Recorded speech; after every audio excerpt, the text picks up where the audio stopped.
Tulimpokea mgonjwa huyu toka tarehe 15 mwezi wa 5 mwaka 2024. Alikuja akiwa analalamika maumivu ya shingo na maumivu ya mgongo, kwa kitaalamu tunaita posterior neck pain na lower back pain.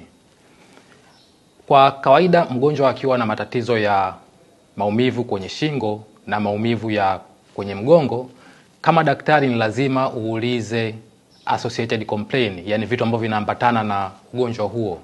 Baada ya kufanya uchunguzi, clinical evaluation pamoja na vipimo vya MRI ambavyo tulivifanya, tuliweza kufanya kipimo cha MRI cha shingo, cervical spine MRI, thoracic MRI na lumbar spine MRI, ambao tulikuta ana tatizo kwenye pingili za shingo.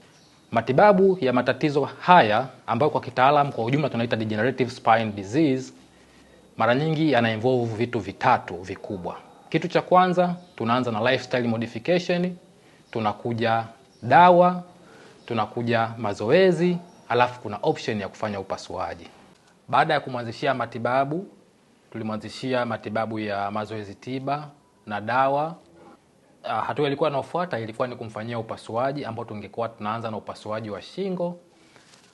Lakini mgonjwa huyo aliomba kwenda kuomba matibabu zaidi nje, na alienda nchini India, na taasisi ilikuja ikabaini kwamba matibabu aliyofanyiwa nchini India ni matibabu yale yale ambayo angepewa hapa Moi na ambayo mgonjwa alishauriwa ili aweze kupatiwa.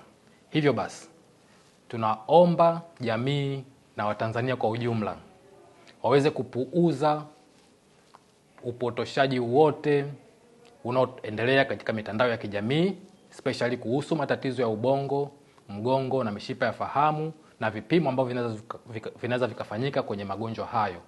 Tunaomba pia mtu yoyote mwenye changamoto ya magonjwa ya kichwa, mgongo, maumivu makali na mishipa ya fahamu aweze kufika katika hospitali yetu ya Moi.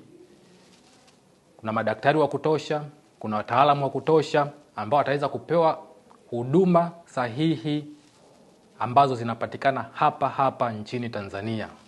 Moi, taasisi ya mifupa, Moi, Muhimbili, Moi, afya yako ni jukumu letu, Moi, kazi inaendelea.